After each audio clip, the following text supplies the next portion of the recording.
Bem-vindos ao canal. Vamos acompanhar aqui a coletiva do Felipe Luiz após a vitória no sufoco. Não era para ser assim, né? Contra o Deportivo Táchira, no Maracanã.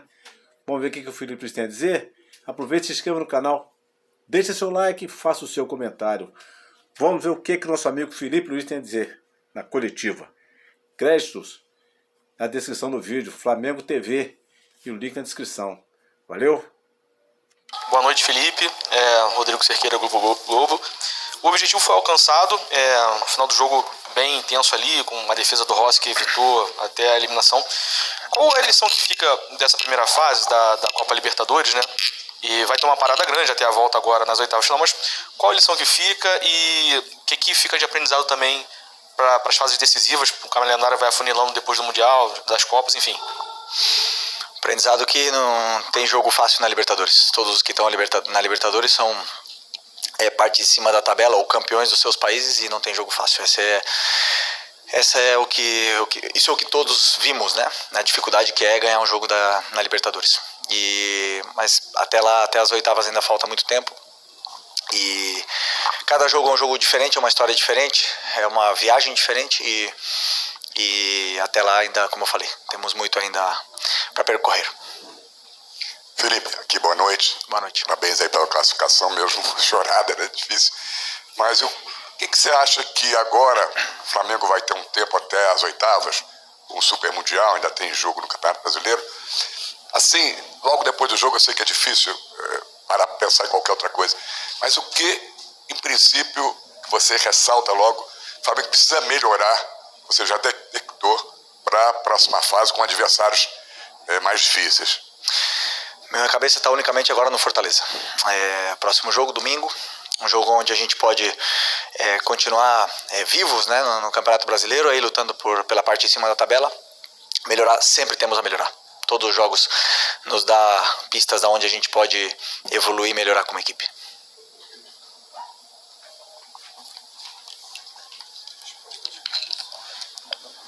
Oi, Felipe, aqui Sérgio Lobo.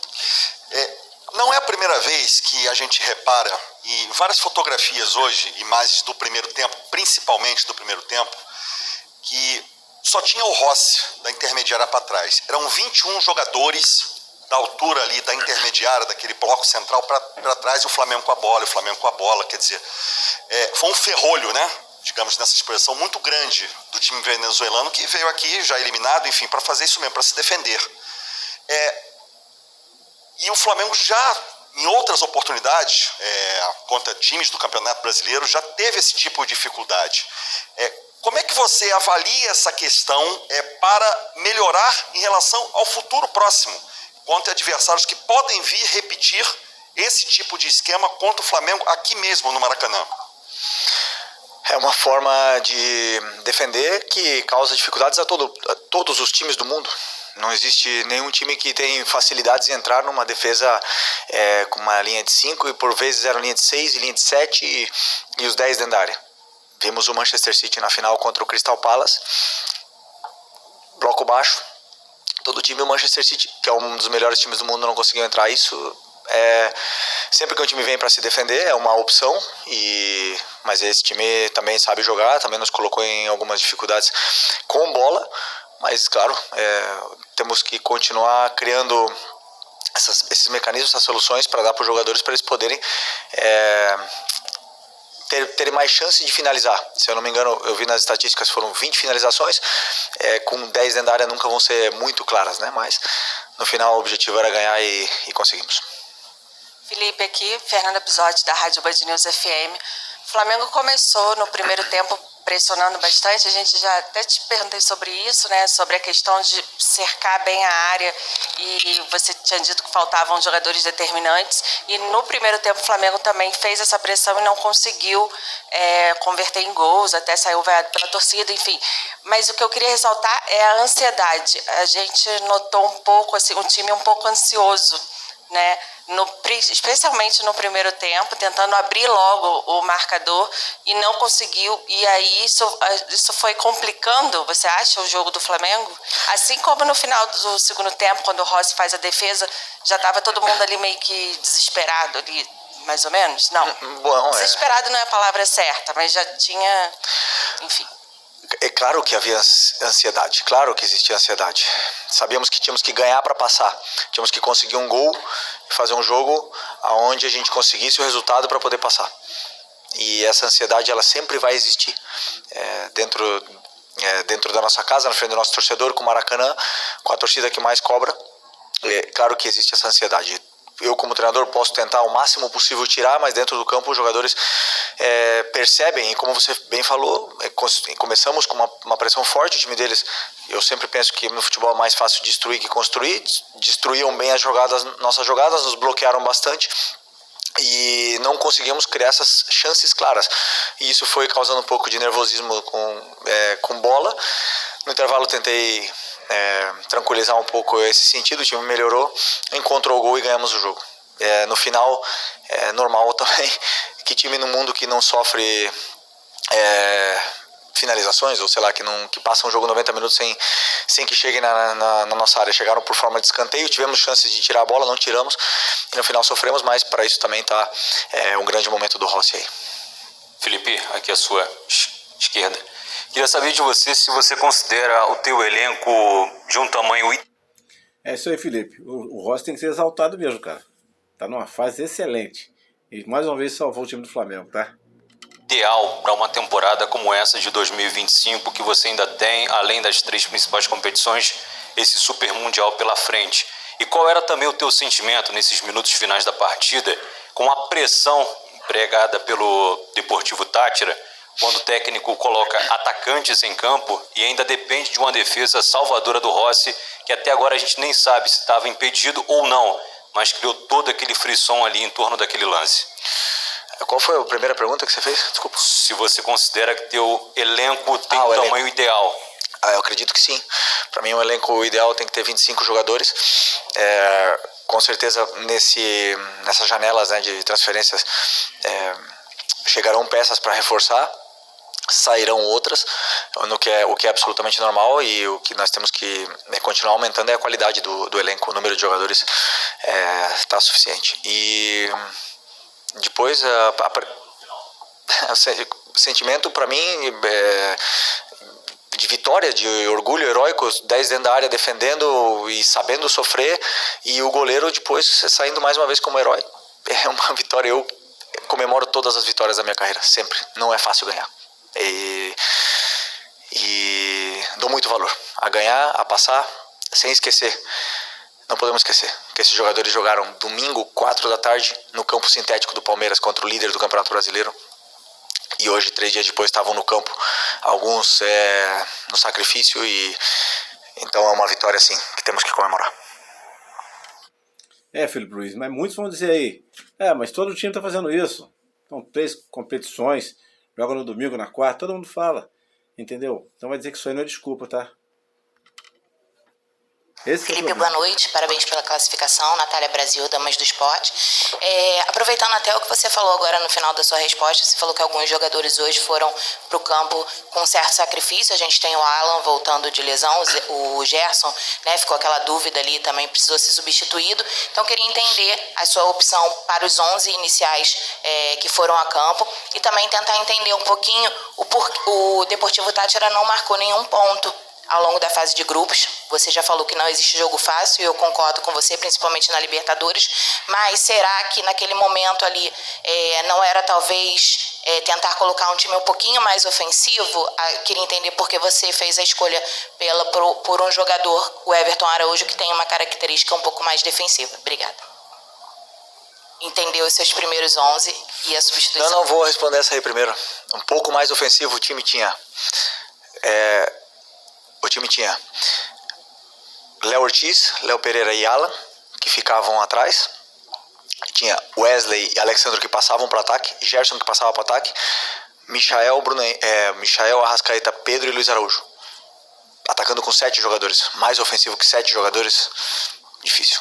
Muito difícil. Então, muitas das vezes tinham 6 e o lateral vinha por dentro. Então, como eu falei, muitas das vezes um adversário que se fecha com os 10 dentro da área, temos que entrar tentar entrar por outras formas, com chute de fora da área, com cruzamentos, com bola parada, é o jeito de entrar numa defesa que tá tão fechada e tão bloqueado. Mas assim, colocar mais jogadores para o ataque, o Everton Araújo entrou depois, essa é outra, né? Você perguntou do 11, Gerson, problema no joelho, várias lesões, tivemos Bruno Henrique também que chegou no jogo sem condições, Alan, que depois de 3 semanas parado voltou para o jogo hoje, Varela acabou de volante, tivemos o Alexandre que teve que repetir o jogo também, não estava nas melhores condições, muitos jogadores, não vou lembrar todos, Pedro voltando de lesão, vocês já sabem, então tem todos esses jogadores para mim. Eu tenho que exaltar o meu elenco, os meus jogadores, eu tenho que falar da força que eles têm, da ambição que eles têm, que eles querem ganhar, eles querem sempre o melhor, querem trabalhar, querem jogar todos e me deixa orgulhoso de liderar esses jogadores. Felipe, tudo bem? Boa noite aqui no meio. Gabriel Orfo, canal Papo Brasil, Rubro Negro, Revista Placar, parabéns pela vitória. Felipe, a maioria dos times que o Flamengo enfrenta costuma jogar de uma forma mais retrancada, digamos assim. Hoje o Tati veio com uma linha de 5, como você falou, às vezes virava uma linha de 6 até uma linha de 7. Eu queria entender porque o Flamengo muitas das vezes acaba não finalizando de fora da área. A gente teve ao todo 4 chutes a gol de fora da área. Eu também queria entender isso, cara. Pô, o time se chuta não faz gol, meu amigo. Os caras têm que finalizar mais, cara, de fora da área, entendeu? Porque não é possível, cara. Quer entrar tocando com bola e tudo, entrar com bola e tudo não dá, meu irmão. Chutar de fora da área pra uma defesa fechada, de repente é um bom recurso, tá? Todos passaram perigo, que eu me recordo só os 2 do Alan, ainda no primeiro tempo. Por que o Flamengo encontra tanta dificuldade, muitas oportunidades para chutar de fora da área? Às vezes a equipe não finaliza da forma que deveria finalizar, né? E também, já aproveitando, você perdeu a Arrascaeta, né? Pro jogo das oitavas, ele estava pendurado. Queria que você falasse um pouquinho, sei que ainda falta um pouquinho, mas como que vai ser a ausência desse jogador tão importante? Obrigado. Sobre o chute de fora da área, porque, primeiro, característica dos jogadores. Nós temos o Luiz Araújo, o Pedro, que tem características de chutar de fora da área. E o resto é mais associativo, tem menos força no chute, ou não se sentem tão confortáveis, ou não tiveram chances claras de poder chutar de fora da área, porque também o adversário ele tenta bloquear. E quando o adversário tenta bloquear um chute de fora da área, abrem outros espaços, e eles optam por se associarem. Mas isso é uma escolha dos jogadores, né? Unicamente dos jogadores. A gente treina tudo, treina chutes dentro da área, tabelas, chute de fora da área, treina tudo, e o jogador dentro do campo é o que toma as decisões. E pro Arrascaeta na volta, nunca é desculpa, né? As lesões ou suspensões, então temos um elenco qualificado para poder fazer um grande jogo sem ele. Felipe aqui, Thiago Lima do GE, parabéns pela classificação. Felipe, eu queria aproveitar um pouquinho que você citou a questão de ansiedade e fazer um comparativo com o Palmeiras, que vem numa era vencedora com o Abel, e o Abel Ferreira fala muito dessa questão de força mental do grupo. Você acha que isso é algo que o Flamengo ainda tem a evoluir em questão de força mental durante o tempo todo dos jogos? E só me permite uma segunda pergunta, como é que está a sua expectativa de reforços do departamento médico? Pulgar, De La Cruz, estão perto de voltar? Sobre a força mental do grupo, não podemos esquecer que esse grupo foi campeão da Copa do Brasil, esse mesmo grupo, com uma força mental muito grande, vencendo com 1 a menos no campo do Corinthians. Não podemos esquecer que ganhamos na casa do Atlético Mineiro, que era finalista da Libertadores.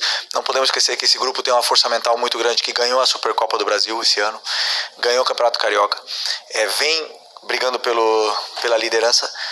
Existem jogos que podem gerar certa ansiedade, principalmente pela forma como o adversário se coloca no campo, pelo ambiente que é gerado antes do jogo e pelo que está em jogo, né? Quando a pressão ela é muito grande, claro que a ansiedade joga junto, e pode ter certeza que o Palmeiras também passa por ansiedade, o Corinthians, o Atlético Mineiro, todos os times passam por momentos de ansiedade durante o ano, por altos e baixos durante o ano, e no final vence o melhor. Por isso eu valorizo tanto essa vitória, porque eu sei o esforço que eles fizeram domingo no jogo no campo do líder do Campeonato Brasileiro, e hoje, quarta-feira, estavam aqui outra vez dando a vida no campo para poder vencer esse jogo. E eu, repito, comemoro as vitórias. E sobre os lesionados, o Eric deve estar na reta final. O Vinha ainda precisa um pouco mais de treinamento. Quem mais? O Plata acredito que vai faltar ainda bastante. Aí, quem mais? O De La Cruz também é uma lesão mais longa, mas isso é o médico que tem que explicar, né? Mas é uma lesão mais longa, não esperamos ele a curto prazo. Mas eu vou falar pra você, o Plata tá fazendo falta nesse time aí, tá? Ele encaixou muito bem nesse time aí, na moral, tá? Profe, por acá, Javier Escalante de Venezuela. ¿Le sorprendió la propuesta del Deportivo Táchira en este partido tan clave para ustedes? ¿Y cuál fue la clave final para poder sacar el partido adelante? Gracias. Espanhol ou português? Espanhol. Espanhol.